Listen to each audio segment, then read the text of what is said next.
Dr. Jeff DIY here. So you want to do a coolant exchange. Well, I did mine 14 times, which took hours and gallons of distilled water. And as you can see, it still didn't come out clear in the end. Stupid! You're so stupid! In this video, I'll show you how I did a flush on my 2001 Jeep Cherokee XJ. And I'll even show you how to expel the water from the system without an air compressor. You're welcome. Pumping that crap through. Let's get started. First, I'm removing the air box. There are 3 metal clips. Then I loosen the plastic hose clamp. Now I get the plastic lid free from the tabs nearest me and rotate the lid out of the way and remove the air filter. Use a 13mm socket to remove the 1 nut, which is circled, and 2 bolts. Then lift away. The lower radiator hose is located behind the serpentine belt pulleys and below the manifold. You can get to it by reaching behind the power steering pump. Don't do this with a hot engine, of course. Using the lower radiator hose is a much better way than using the petcock. If you don't believe me, then check out my radiator drain petcock video link above. This is a lot harder to film than it is to actually do. Set up a catch pan and remove the hose clamp. Now wiggle that hose off and prepare for Niagara Falls. Booyah! Take off the cool or cold radiator cap to maximize drainage. Now I did this 14 times, filling the system with distilled water and sometimes coolant flush from the auto parts store, but I didn't like the results. So I decided to do a flush and not just an exchange. To flush this system, I removed the heater core hoses here as shown. Look at this grime I encountered. Disgusting. Not good. Let's take a look at what the service manual says about flushing. It says not to exceed 18 psi or you may damage the radiator. You're also supposed to blast out the flush water with air. It says you should keep the heater core turned off to avoid flushing crud into the heater core as well. So I'm going to be a nerd and measure my water pressure. What I'm doing is checking how far I rotated the spigot to get to this pressure. But I didn't account for the resistance of the heater hoses themselves, so I had some room to turn the spigot more if I wanted to. Here's a lovely surprise. This hose is totally rotten. One of my goals was to avoid giving the engine bay a shower, so I found this tubing fit nicely inside the heater hose.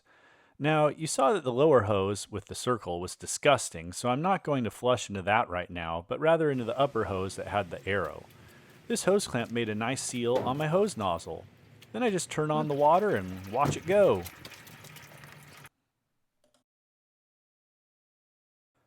Before taking this any further, I bought a new lower hose, the Dayco E87792. Squirt a little silicone and slide it on. Makes it a lot easier. Now I'm going to flush through the new hose. Everything came out pretty clean. But remember though, I had already done 14 exchanges. Part of the reason I hadn't done a flush earlier is because I have really hard water. Tap water is bad for your engine. So I knew I'd need to flush it out with distilled water. Take a look at these deposits on my shower head. I did flush all the hoses with distilled water, as you can see. But as the service manual says, you need to expel the water with air.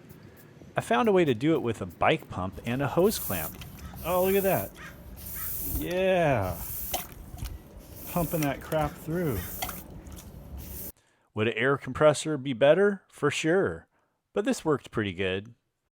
The metal tube from my water pump was all rusted.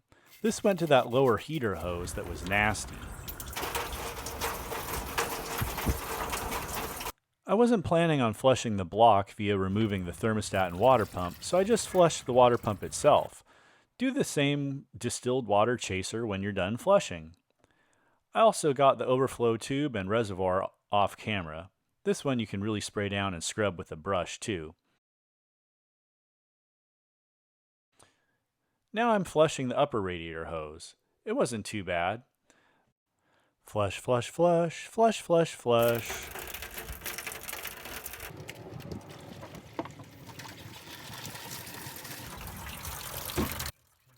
Then I got the other side of the radiator via the opened cap. Rinse it all out.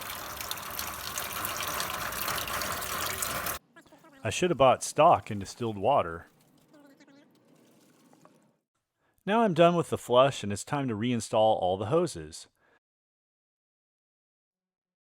Make life easier by positioning hose clamp screws where you can get to them. If you've ever worked on cars, you know that it can be an incredible waste of time just trying to get a hose on or off. So if the clamp is positioned nicely, that really helps.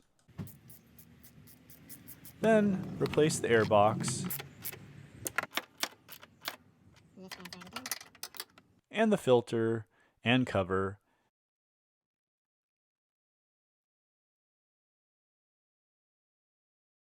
and reattach the air hose. I'm using a super useful funnel here that sits above the highest point in the system. This help bleeds out air bubbles through the liquid in the funnel, as you can see.